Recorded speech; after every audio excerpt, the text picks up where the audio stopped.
guys, pre-workout gummies. Once again, I have the same ones as the last video. Wana passion fruit pineapple, 111 CBG, CBD, and THC.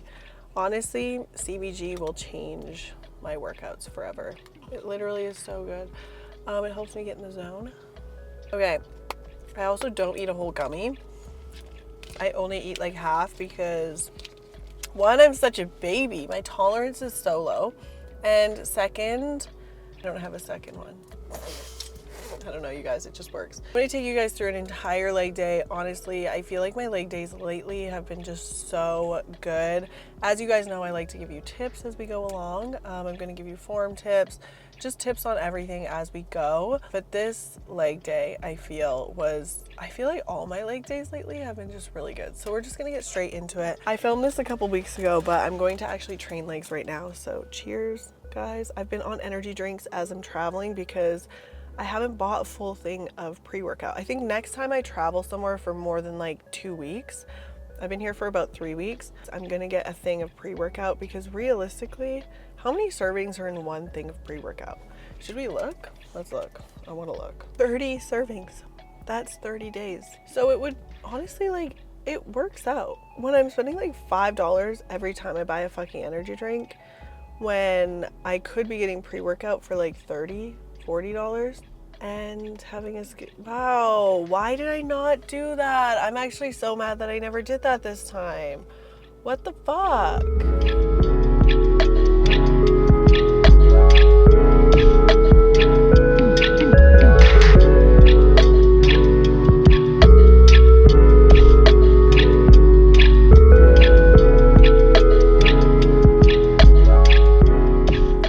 Let's get into this workout, you guys. I have been stretching in all of my workouts. That means that you guys have to stretch in all of your workouts. A lot of it is hip flexor mobility, especially at the beginning. Make sure that when you're training at the very beginning, like when you're stretching, make sure that they're movement stretches, not like holding stretches. If you're doing holding stretches, make sure you're doing those at the end of your workout. Those are called static stretching. Dynamic stretching should be at the beginning. So if you notice, at the beginning of all my workouts, I am definitely moving a lot when I'm stretching because you just want to get your body, your joints, your muscles all warmed up for your workout. We have such a good stretch area in the gym that I use in Canada. I feel like when I'm traveling and stuff, like the gym that I just previously used in Arizona, I feel like there just wasn't really a place to stretch, which is really low-key annoying in my head because it makes me not stretch. So the whole time I was in Arizona, I want you guys to know that I barely stretched. I would always say, oh, I'm just going to go home and stretch. Never did. This is also a really good like core and hip flexor movement before your lifts. I really feel like it just kind of warms up my core. Like, it's not that I want to do core before I train, but it is really nice just to kind of get it activated, get it moving, get it, warmed up. The first movement that we're doing, we're going to do sumo squats on I think it's a hack squat machine is what this is called. If yours has a taller back, how do I explain that? If your face is going into padding, I recommend like not doing this movement because first of all, it's gross. Second, it's gross. And third, it's fucking gross. You're at the gym, like people sweat on that and stuff. I see people put their face into it all the time and I'm just like, ugh, like yuck. So if it's open like mine is, definitely try it out. If it's not, then just do a normal sumo squat, like with a dumbbell or whatever. This, I feel like I can really like activate my glutes on. Also, as you notice, I am doing it without weight. I do find that a lot of times these machines can be just different weights. So like when you're going to like a different gym or you're going to, a different gym, or maybe it's new to your gym or you haven't used it yet, just go without weight. Sometimes they can be super fucking heavy, you guys, and then you've thrown a bunch of weight on it and you're like, how am I supposed to do this? So definitely start without weight. I do that almost every exercise, no matter what, just to get the movement down. One thing with these that I really try to focus on is pushing my hips back as usual for any sort of glute movement. Pushing my knees out. Make sure when you're doing squats you are pushing your knees out. And then also I like to try to focus the pressure on the outside of my foot and my heel. I feel like that really helps me to target more my glutes and hamstrings, which is kind of what I'm going for in this workout. And I did 8 to 10 reps in this workout, and I did 3 sets of everything. So if you're doing this workout, there you go. And then, okay, can we talk about rest times for a second? Because I don't think I talked about that in my last video, and I really, really want to talk about it because I do skip a lot of my rest times in my videos because you guys don't need to see me sitting there zoning the fuck out. Like, it's not fun to watch. Well, maybe it is fun to watch. Maybe I should do a whole compilation of my fucking rest times because I actually think that might be funny. Like, I would like to see me zone. I would love to see what I do in my rest times. I would love to see that. Anyway, when I am taking rest times, I'm usually taking around 2, sometimes 3, 4 minutes. I don't count my rest times, like I'm not looking at the clock or whatever. However, in the app, we do have a rest time timer, which is actually really nice because a lot of times, oh my God, I like using the app because a lot of times I just get too high and then I'm like sitting for like 5-10 minutes or whatever. It also gives me an excuse if someone comes up to talk to me, I could be like, oh, my timer went off, like I have to work out, which is sometimes really nice to get out of a conversation, you know? I was just talking to one of my friends actually, and he was just talking about how he's like, yeah, I don't really, like, I have some friends at the gym, but not a lot. And I'm like, oh, I feel like it got to that point at one of my gyms where I knew too many people. They would always come up and interrupt my sets. And I was just like, oh my God, you guys, no. So, yeah, anyway. What was I talking about? Rest times. Okay, yeah, rest times are usually like 2 to 5-ish minutes for me.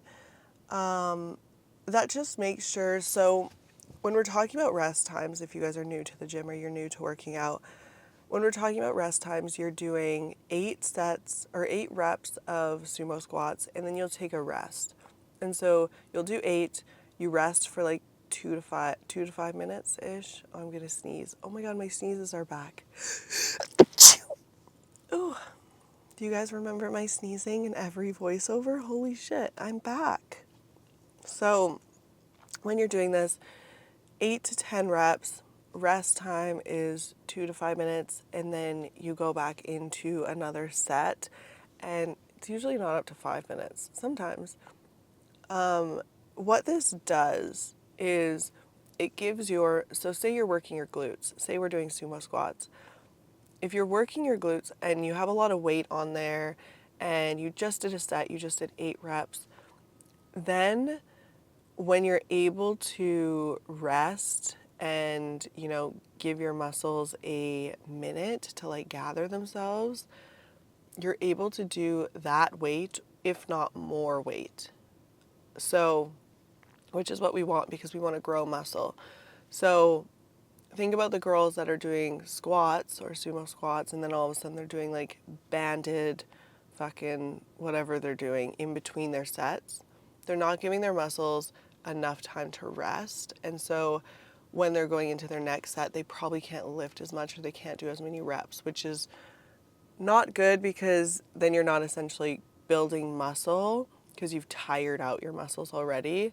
So really keep that rest time, like sit the fuck down, like take the rest time. I know it sounds weird to some people that have done a lot of cardio or done a lot of like group classes and whatever. Sit the fuck down, bitch. Literally sit down. Wow, that transition was actually really cool. Oh man, I didn't even realize I did that. Cool. Okay, now we're doing RDLs. RDLs are just a staple in any of my glute days. They feel really good. They really get my glutes activated. And I have always done them. You guys, have always done them. I love them. For those of you that elevate your heels on RDLs, why? Why are we doing that? Why are we doing that? It just doesn't make any sense. It literally makes zero sense. Why are you elevating your heels when you, it just, what? Sometimes I see some stuff that people are doing and I'm like, how does that make any, please don't do that. If anything, elevate your heels when you're doing squats. It helps you get that range of motion. When you are doing an RDL and you are hinging at your hips, how does elevating your heels help at all? Anyway, once again, we are doing 8 reps, 8 to 10 reps, 3 sets. I really have been actually using my straps when I'm doing RDLs lately because I've gone up in weight.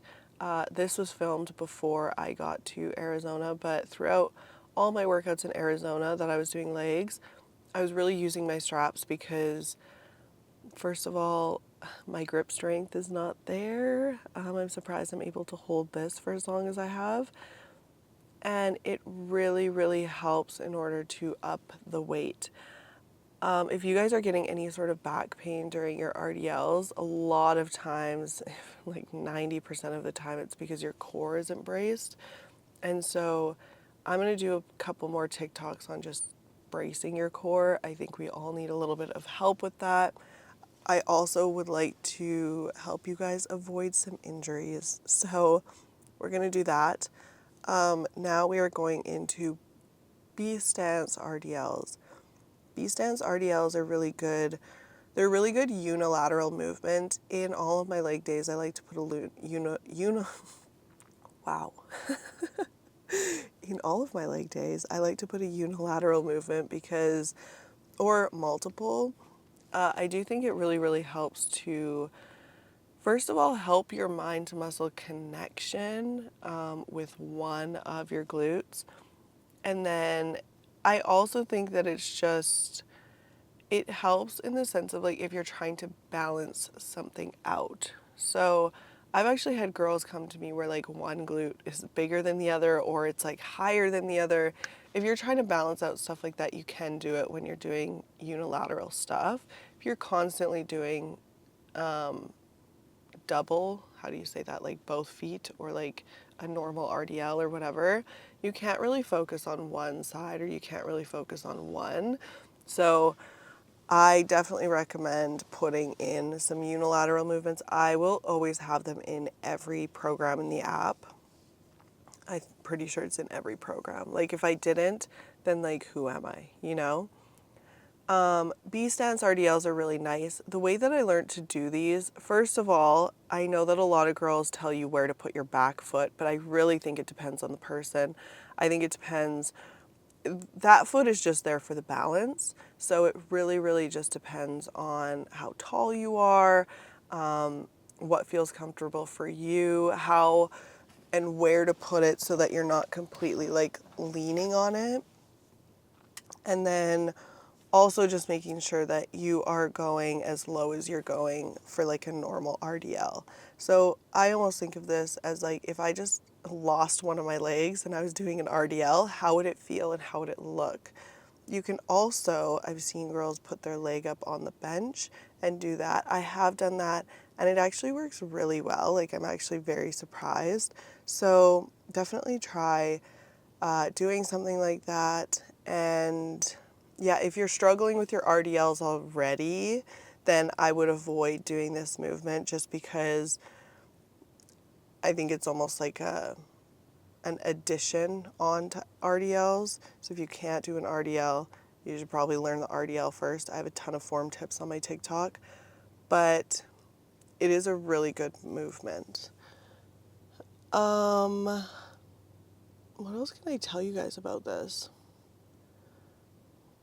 I'm not sure. Anyway, I just went to this coffee shop. This is my last day in Arizona. So sad about it because it's hot and nice here. But I already booked my flight back. So I'm coming back next month. And I went to this coffee shop this morning, you guys, just to get a coffee. Why else would I go to a coffee shop? And I actually have a story about this as well. So I went to a coffee shop and I probably got the best coffee that I've gotten here. Like, it is so good. But why does this happen to me every time? Why, when you order a latte, so I usually get like an oat milk latte, usually it's like half sweet vanilla oat latte, right? If they have sugar free, I'll do sugar free. If they don't, whatever. And why is it that every time they go to make an iced one, I don't even say iced? Is that like a thing here? Does everyone like iced coffee? Because, like, genuinely, I've had 2 coffee orders messed up. One of them, I went and fixed it and got a hot one. The other one, I was just like, oh my God, like, what the fuck, you guys? And I just drank it, like, whatever. This one, she grabbed a cold cup, like an iced cup. And I was like, can I get it hot, please? And like, you guys, I am not the person to tell people that they did something wrong. I just struggle with that. I don't know. It's scary to me. I don't like doing it. When I was working in restaurants, I hate it when people were like, I didn't order this. I was like, fuck off. Just eat it. Well, okay, I didn't say that, but like, genuinely, I just am not that person. I'm like, as long as it's oat milk, I'll drink it. If it's not oat milk, that's when I have a problem. That's when I'm like, what the fuck? But I have this thing. This is like, it's just me as a person, I guess. It's just, I need it. So in the morning, we are now doing leg extension. These are so good for your quads. In the morning, when I need a hot coffee. I need a hot coffee. It has to be a good coffee. If it's shit, then my day is shit. That's not true. Like, I usually get over it, but it's just a thing. Like, I want a hot coffee. I want it to be a good coffee. I want to enjoy it and have a peaceful morning. I'm literally closing my eyes and like feeling the coffee in my soul. That's what I want with my morning, and it's like part of my morning routine almost at this point. And if I don't get a hot coffee, it's just not the vibe. So the fact that, like, what am I supposed to say something else? Like, am I supposed to say that I want it hot? It's very confusing. Even when they were making it, I told her I wanted it hot, so she switched the cup to like a hot cup. And then, because I say my name is Jess, right? And they're like, Jess, and I was like, yeah. And he's like, you want it hot or iced? And I was like, hot. Like, why is everyone, is this weird? Am I weird? I feel like I'm not that weird. I'm so confused. I am genuinely so confused. Anyways, this is something that I'm doing probably twice a week, leg extensions, because I'm really trying to grow my quads. I feel like some leg extension machines you can really feel your quads and some you can't. So hopefully you have one at your gym where it really targets. Just make sure you adjust it and everything. What else? Oh, yesterday. Okay. So this is so funny, you guys. So I got products in Arizona because there's a couple brands we're wanting to work with. And you guys know me, I'm not going to work with a brand until I've tried their products. The problem is I cannot try products in Canada sometimes because they actually won't ship to Canada. So I have to ship them here. I ship them to my designer in Phoenix, or I ship them to Aubrey, which is my assistant in Kansas City. And then I will go visit them every couple months and I will try these products, and then we'll either work with the companies or we're like, no, we don't like your products or whatever, right? So we tried some products here in Arizona, and now I'm like, where am I going to put these? Because I can't take them back to Canada with me. So I have all the products right now in my car. However, I went to go take them to Tina's place yesterday, and, I'd gone for dinner with my friend, and I drove to Tina's, and I didn't have them in my car. And I was like, Elise, how do you mess that up? How do you mess that up? How do you literally not have them? So I get to Tina's and I open the back door and I'm like, oh, dude, I don't have them. Oh my God. And I know exactly what happened. I was on the phone when I left the house, and I was obviously just distracted when I was on the phone. Didn't put them in my car. So now I am driving after this back to Tina's to drop them off, which is fine. But like, Elise, seriously, like really, that is such a typical Elise thing to do. So I'm now doing stretching. I love this stretch. If you guys can do this, grab a box, grab a bench, put your one leg parallel to you. Is that how you would say that? I think so. You understand. Put it on the box or on the bench. And then, oh, and this is also really good. This stretches out your hamstrings. Make sure you lock out your knees and have a straight back. It feels so good, you guys. It's crazy. And then I started stretching out my hips, which honestly was so good. I feel like just having, like I said, having a stretch. Like, I feel like this gym in Canada, biggest turf, there's tons of areas to stretch. There's just a lot more room in it, I feel. And so I did really spend time, especially when I was there, just spent time actually working on my mobility and my stretching, and oh my God, it just felt so good. This I probably could have went up in weight. I like to just weigh down my legs. This, you guys should try this stretch. It felt really good, like really good. And this is the time after your workout to actually spend time stretching. So like for each of your stretches, stay there for 20 seconds, 30 seconds, whatever it is, and just really feed into it, breathe into it, like play some chill music. I was probably listening to dubstep, which is probably not the vibe for stretching, but you know, whatever works, okay? And make sure you stretch out your quads. I literally have been training my quads a lot, so I'm really trying to stretch them out. And that's it. That is the workout. Thank you guys so much for being here. You guys are like, yeah, okay, bye.